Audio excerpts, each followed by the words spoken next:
우리 함께 볼 하나님의 말씀 누가복음 7장 11절부터 17절까지의 말씀입니다.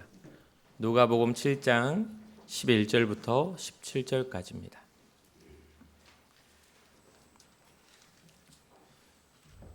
한 절 한 절 교독하고 마지막 절 우리 함께 읽겠습니다. 그 후에 예수께서 나인이란 성으로 가실새 제자와 많은 무리가 동행하더니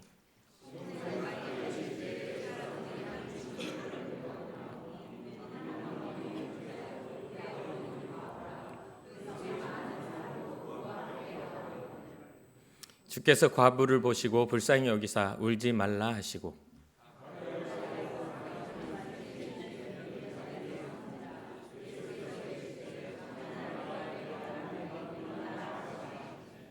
죽었던 자가 일어나 앉고 말도 하거늘 예수께서 그를 어머니에게 주시니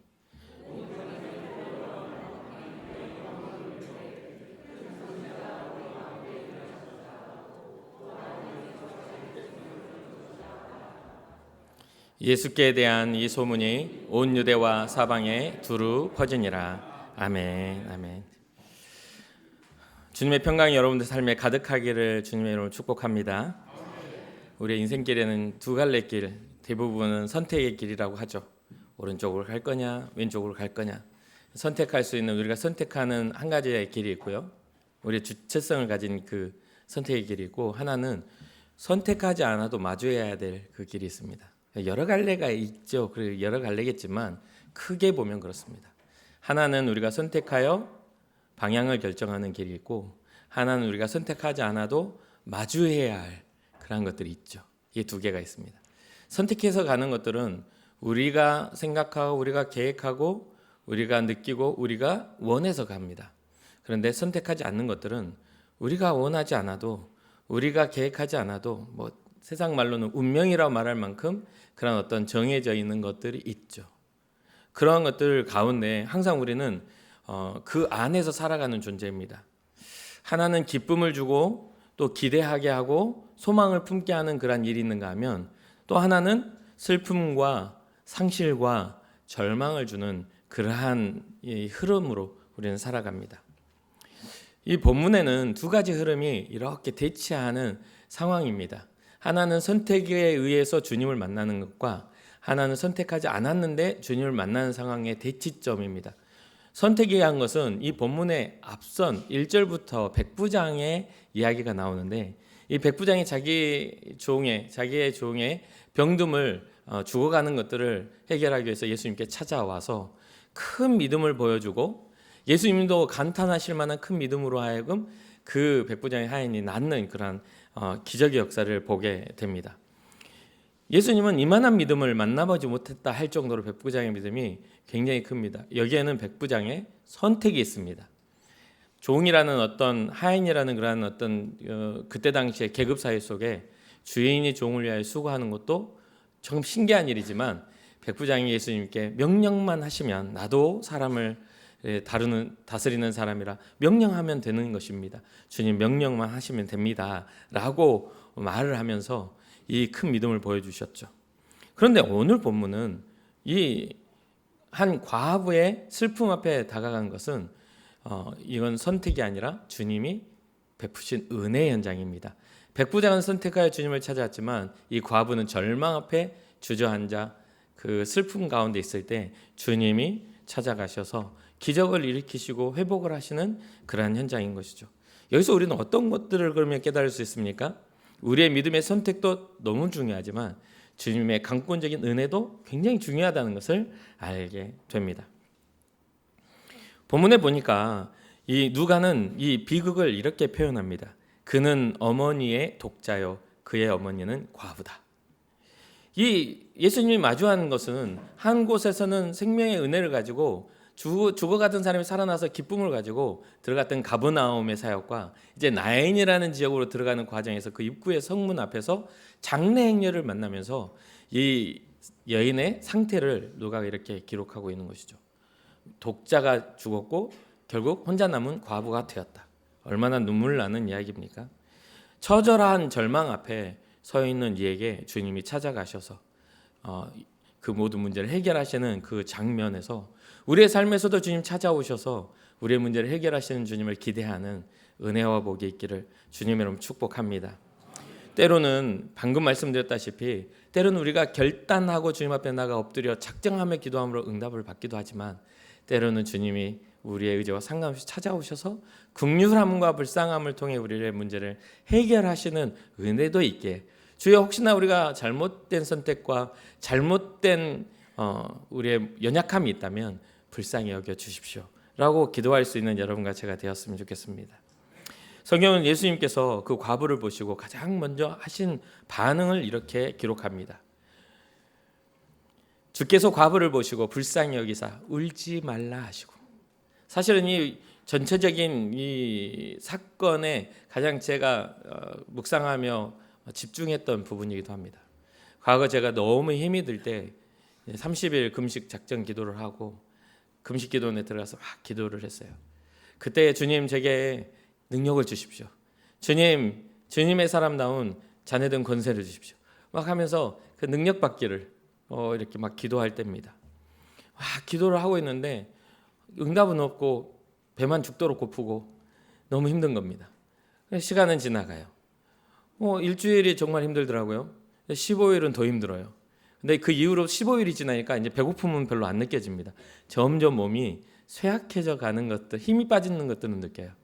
그래서 한 25일쯤 이렇게 됐는데 제 아내가 찾아왔습니다. 그래서 그때 이제 우리 둘째가 이렇게 어렸을 때예요. 첫째, 둘째 연년생인데 둘째가 어렸을 때니까 한참 20몇 년 전이죠. 그때 이제 젊은 제가 이제 한번 들어가면서 그랬어요. 제가 성격이 아주 꼬장꼬장했었어요. 들어가면서 하는 말이 내가 들어가서 응답 못 받으면 죽을 거니까 찾아오지 말라고. 그렇게 이야기를 하고 들어갔는데 이제 작정 계획상 25일이 돼도 응답을 안 해주시면 그때는 물도 잠도 안 잘 거다. 그렇게 선포를 해놨어요. 또 이야기는 또 지켜야 되거든요. 그래서 그 작정을 하고 응답을 안 해줘요. 오늘부터는 잠도 안 자, 물도 안 마셔, 난 죽을 거야. 이렇게 이제 독한 마음을 갖고 이렇게 그 독방에 이제 금식하는 그 기도원의 독방에 있는데 밖에 똑똑똑 소리가 나는 거예요, 밤에. 그래서 올 사람이 없는데 이 밤에 이 기도원에 누가 와서 문 열었더니 제 아내가 그 비 맞은 생쥐꼴로 거기 서 있더라고요. 이렇게. 얘는 어떻게 하고 왔냐고 그랬더니 맡겨놓고 왔다는 거예요. 그러면서 하는 말이 당신은 말하면 그대로 하는 사람이라 내가 무섭고 불안해서 찾아왔다는 거예요. 그래가지고 계획은 뭐예요? 잠도 안 자고 물도 안 마시고 그냥 이제 버티는 거죠. 근데 아내가 옆에 있으니까 물을 갖다 떠받치고 불을 안 꺼요? 불을 끄고 진짜 5일 동안 저를 이렇게 보는 거예요. 근데 그때 막 제 마음에 하나님의 주권이 있지 않느냐고. 나를 주의 종으로 삼으셔서 주의 길을 가게 하셨으면 하나님 능력 주셔야 그 일을 감당하는 거 아니냐고. 막 이렇게 막 진짜 강력하게 기도하고 있는데 하나님의 뜻이 능력이 아닌 긍휼과 사랑임을 그때 알았습니다. 그래서 아내가 그때는 MD라고 이렇게 MD 플레이어가 있었는데 거기에 곡들이 많이 있어요. 그 MD 플레이어를 아내가 딱 이렇게 끼고 있다가 잠을 자는데 제 귀에다가 딱 꼽는 거야. 그때는 유선이었거든요. 아니 혼자 독방에 들어와 있는데 옆에 아내가 있으니까 이거 기도도 뭐도 아무것도 안 되는 거예요. 혼자 있어야 되는데. 그런데 거기다 딱 꼽았는데 나오는 찬양의 제목이 내게 다가와 주세요. 내게 다가와 주세요. 그래서 내게 다가와 주세요. 내용이 뭐냐면 삼손의 힘이 내게 필요 없어요. 바다를 가를 만한 능력도 필요 없어요. 내가 울 때 주님 내게 다가와 주세요. 이게 그 가사의 내용입니다. 잠도 안 오고 25일이 지나고 26일, 27일, 28일 5일 동안 이 찬양만 계속 꼽아놓고 이게 듣게 만드는 거야. 그리고 옆에서 나는 은혜가 안 되는데 옆에서 훌쩍훌쩍 울고 있어. 그러니까 나중에 딱 하다가 제 마음에 그 고집스러움이 싹 녹으면서 아내랑 같이 펑펑 울었던 기억이 납니다. 우리는 삼손 같은 힘을 원합니다. 근데 삼손의 타락은 생각 안 하죠. 바다를 가를 만한 능력은 원하지만 그 가르시는 하나님의 역사와 뒤따라오는 뭐요? 이집트의 군대는 생각은 안 해요. 그러니까 우리의 삶에 있어서 진짜 중요한 것은 오늘 본문의 이 나인성 과부가 경험한 절망 앞에 서 있는 우리에게 찾아와 울지 말라 해주시는 주님의 음성이 우리에게 필요하다 이 말입니다. 화려할 필요가 없어요. 신앙은 뭔가 그럴싸해 보고 누군가에게 막 자랑할 만한 그런 거 없어도 돼요. 주님이 우리에게 찾아오셔서 우리의 눈물 닦아주시기만 해도 충분합니다. 그래서 그저 울고 있었던 여인에게 너무나 기가 막혀서 그 문제 앞에 사랑하는 아들을 잃어버린 그 여인에게 기도할 기력조차도 없어서 뒤따라가며 장례 행렬 뒤따라가며 울다 지쳐 이제 누군가의 부축을 받아야 될 그에게 주님은 찾아오신 거예요. 보신 거예요. 그리고 불쌍히 여기셨어요. 지난번에 팔복을 할 때 긍휼히 여김을 할 때 말씀드렸죠. 불쌍히 여기다는 말에는 어떠한 뜻이 있다고 했습니까? 창자가 뒤틀리는 것 같은 그런 아픔을 함께 생각하는 거예요. 그러니까 단순하게 이지적으로 불쌍하네 이게 아니에요. 내 일처럼 내 가족의 일처럼 내가 경험한 사건처럼 불쌍히 여기는 그 마음을 의미한다 이 말입니다. 주님은 관찰자로서 그를 바라보는 것이 아니라 그와 함께 그의 감정을 공유하는 그의 아픔과 슬픔을 같이 슬퍼해 주시는 그러한 주님으로 그를 바라봤다 이 말입니다. 우리의 시선도 세상을 바라보며 또 우리의 손길이 필요한 사람들에게 이러한 마음으로 다가가야 되는 거예요. 1만 달란트 빚진 사람이 100데나리온을 자기한테 빚진 사람 그거 용서 못 해가지고 책망받지 말고 정말 천문학적인 금액을 탕감받아 놓고 작은 금액에 인색해져가지고 정말 그러한 어떤 어리석음을 겪지 말고 우리의 주님의 그 은혜를 입은 자처럼 우리가 살아갈 때 하나님 우리를 주목하실 뿐만 아니라 긍휼히 여기시는 은혜가 우리에게 현실이 되고 또 은혜가 되어 우리 삶을 이끌어가게 될 줄 믿습니다. 주님의 은혜는 진정으로 깨달은 신앙자들에게 어떻게 표현되냐면 선제적 은혜라고 이야기합니다. 선제적 은혜라는 건 뭐냐면 내가 노력해서 얻은 대가의 어떤 선택이 아니라 주님이 내게 베풀어 주신 선제적 은혜다 이 말입니다. 우리는 열심을 다해야 주님 앞에 주목받을 것 같지만 주님은 이미 다 알고 계시다라는 거예요. 우리의 연약함도 우리가 가진 어떤 그런 가능성들도 알고 계신 하나님. 그러니 그냥 주님 앞에 온전히 우리의 모든 것들을 다 내려놓고 오늘 여인이 만난 예수님처럼 우리에게도 찾아오셔서 우리의 문제와 절망 앞에 위로해 달라는 그러한 기도를 함께 할 수 있는 여러분과 제가 되기를 주님의 이름으로 축복합니다. 주님의 기적은 언제나 이 선제적인 은혜, 긍휼에서부터 시작합니다. 주님은 오늘 우리에게 동일한 슬픔을 가지고 걷는 우리에게 멈춰 서라 하시며 말씀하시죠. 울지 말아라. 우리에게도 동일하게 말씀하실 거예요. 울지 말아라. 주님의 손으로 우리의 문제를 만져주실 뿐만 아니라 해결해 주시는 주님을 만나시기를 주님의 이름으로 축복합니다. 감정의 위로가 아닙니다. 현실적인 변화입니다.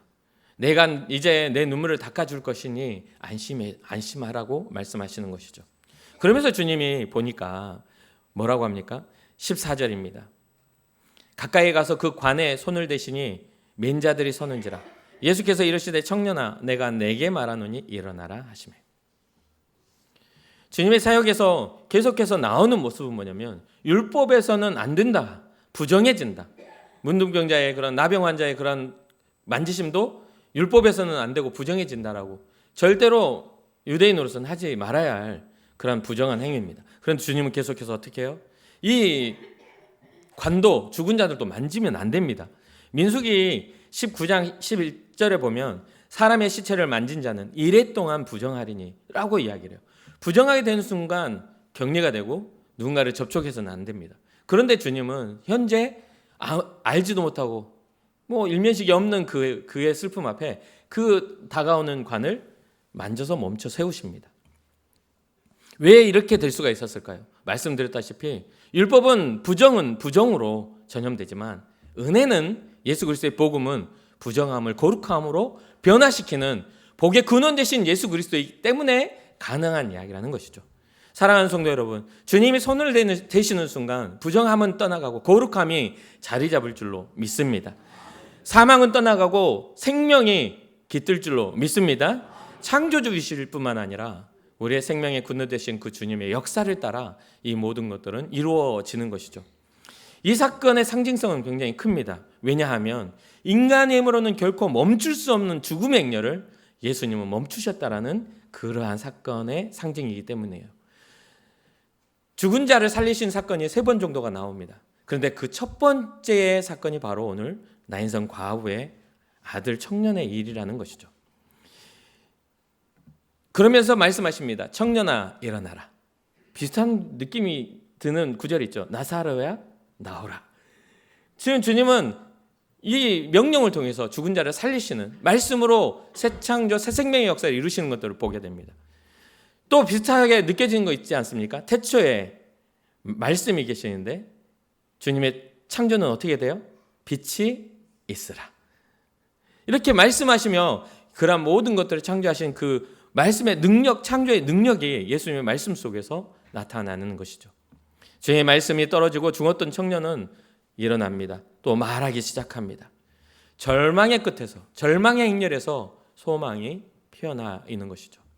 우리는 살아가면서 수많은 죽음을 경험합니다. 저는 안 죽어봤는데 아니요. 우리는 많은 우리의 삶에 절망이라는 죽음을 경험합니다. 육체적인 죽음뿐만 아니라 관계에서 죽음을 경험합니다. 관계가 단절이 되고 또 꿈을 꿨던 시간이 지나가고 꿈을 잃어버리게 되고 또 때로는 경제적인 사형 선고를 받아서 더 이상 소망이 없게 됩니다. 사람들은 이럴 때마다 말하죠.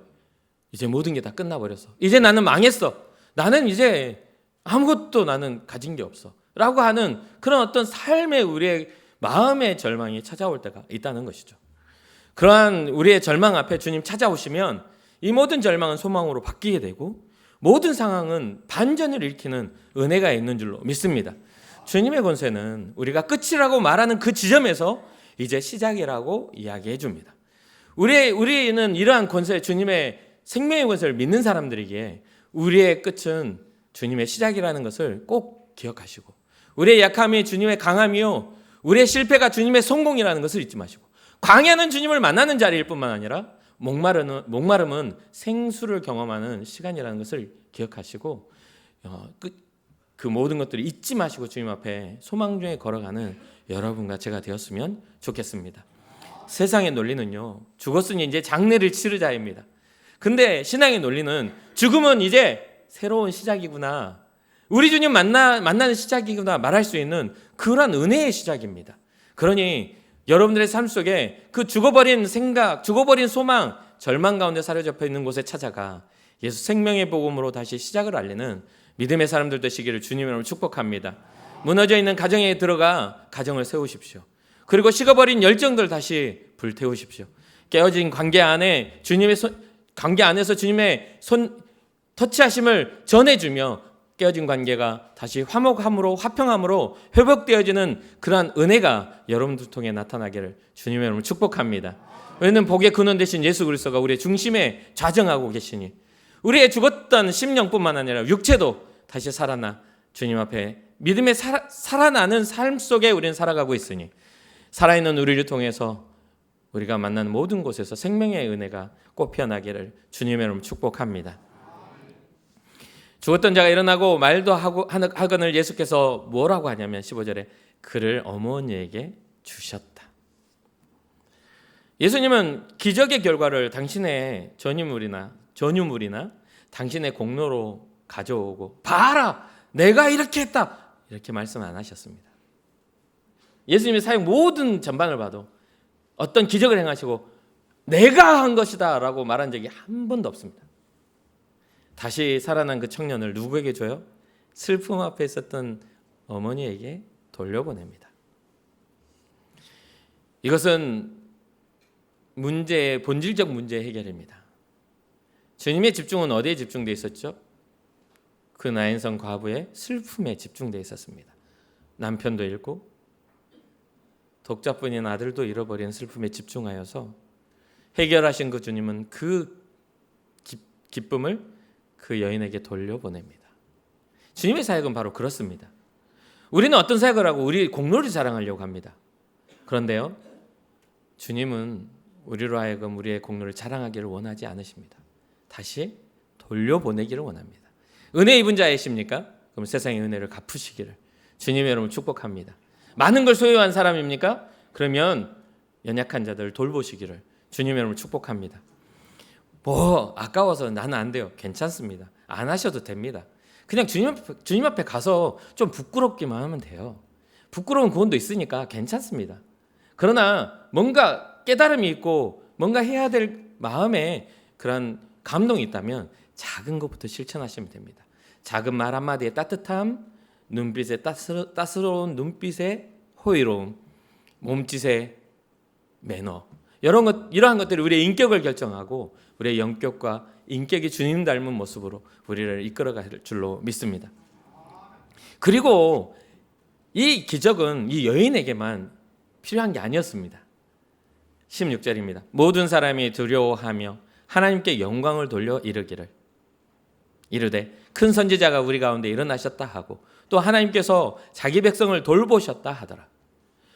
기적 앞에 먼저 해야 될 것은 경외입니다. 경외. 두려워함으로 그 영광을 주께 올려드리는 거예요. 우리는 가끔 여러분 우리의 신앙을 잘 되돌아보십시오. 내게 기적이 일어나면 나는 어떨까? 아이고 잘 됐다고 엉덩이 탁 털고 집으로 돌아가서 막 떠벌리고 자랑하고 이런 모습입니까?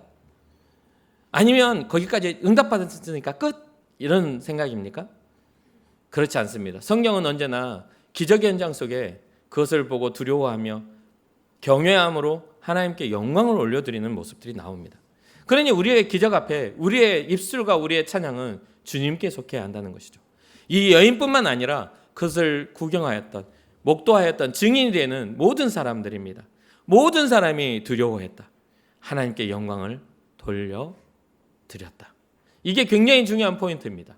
그리고 그 영광은 큰 선지자가 우리에게 있구나. 우리 가운데 일어나셨구나. 그리고 하나님께서 자기 백성을 돌보셨다는 하나님의 능력에 대한 감사입니다.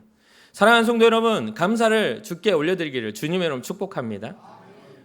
교회에서 이렇게 목회를 하다 보면 어떤 걸 하면서 목사님 하면서 이렇게 막 칭찬받기를 이렇게 몸이 이래 계속 와서 칭찬.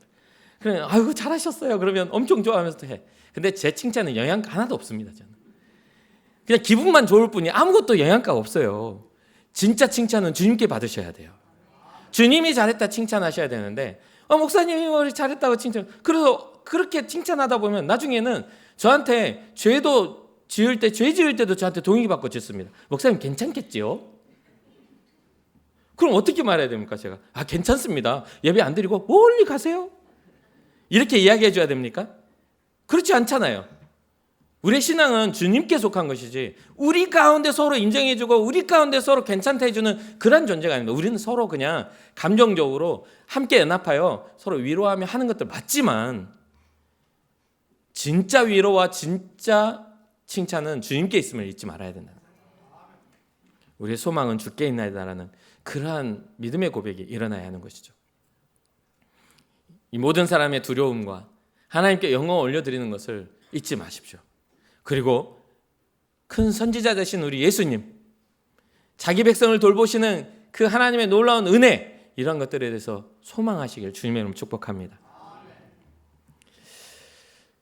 우리는 고난 속에서도 여전히 하나님을 신뢰하는 모습을 통해서 그리고 우리를 살리신 주님의 손길을 통해서 아직도 절망의 행렬 속에서 울고 있는 이웃들에게 우리는 무엇을 말해야 되냐면 우리 주님은 살아계신다.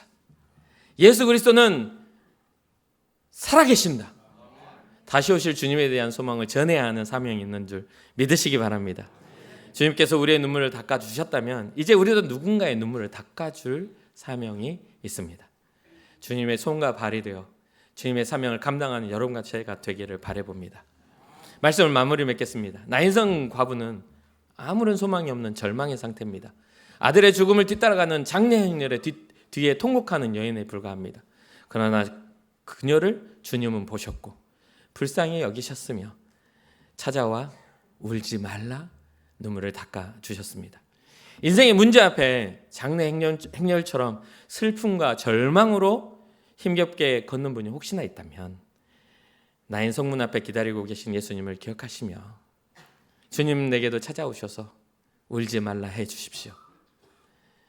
우리는 먼저 어떤 능력과 힘을 바라지만 주님이 찾아오셔서 위로하시고 생명의 근원 되시는 주님이 우리를 구원하시는 것이 먼저입니다.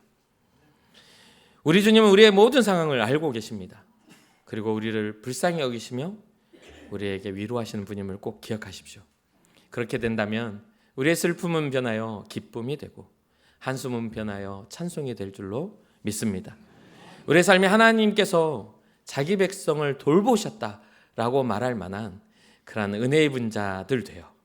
우리의 노력도 우리의 열심도 중요하지만 때로는 노력과 열심이 할 수 없는 상황에 처해 있을 때 찾아오셔서 위로하시는 우리 주님, 여러분과 저의 주님 되시기를 주님으로 축복합니다. 잠시 기도하겠습니다.